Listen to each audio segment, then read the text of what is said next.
Šitas finansavimas buvo skirtas grynai padėti pernešti tos sunkumus, kurios patyrėme ekonominis ir bitininkystės sektorius.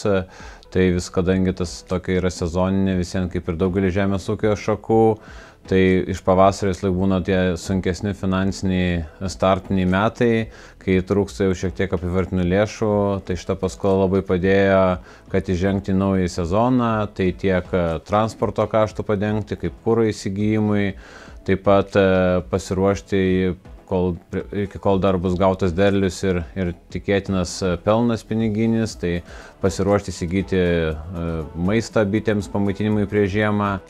Mano ūkis specializuojasi ekologinėje bitininkystėje, tai yra visiems tas aukštesnės pridėtinės vertės produkto kūrimas, kadangi regiono specifika leidžia paimti ekologinę produkciją, šiuo atveju medų bei kitus bitininkystės produktus. Tai tame ir specializuojasi, tokia grynai siauroji srity bitininkystės. Ir tas medus, aišku, paimamas iš mūsų unikalios, tas, sakykime taip, šiaurės regiono labiau tokios gamtos, kaip Lietuvos lietuviškas medus. Šitas regionas pasižymė bent porą regioninių parkų, keletą draustinių, tai leidžia, sakykime, tą paimti medų, visiems tokį natūralesnės gamtos, visiškai nepaveiktą arba minimaliai nepaveiktą cheminės produkcijos, sakykime, cheminės žemdirbystės, be taršalų, švarų. Tai tam ir specializuojasi, nes šio produkto tikrai gali gauti ir Lietuvos vartotojai, bet nemažą dalį jo yra tiesiog ir tuo pačiu eksportuoju į užsienio šalis, tiek į Didžiąją Britaniją, Japoniją. Tai tokia būtų specifika verslo.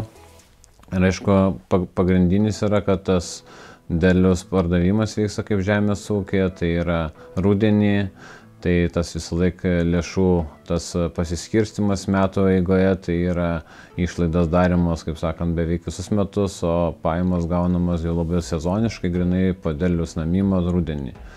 Tai tas tada tenka priklausomai nuo kainų tendencijų, reikia labai skaičiuoti, žiūrėti tą ekonominę visą metų tėkmėj, kaip pavyks su paskui turimam pajamom, pragyventi iki kito derliaus, kokios išlaidos numatomos, taip toliau, geras biudžeto planavimas. Tas žemės ūkio sektorių finansavimas yra labai svarbus tuo, kad grįžtant padėti suamortizuoti tas finansinis srautus ar ištinkančias krizinės situacijas karų atveju, kada pradeda svyruoti tiek dėl infliacijos šokimo, tiek energetikos kainos. Tuo pačiu žemės ūkio produkcijos gali būti sumažėjęs vartojimas arba net nukrinta kai kurios produkcijos kainos, kas įvykę, pavyzdžiui, ir su medum šiuo metu rinkose yra nukritę kainos.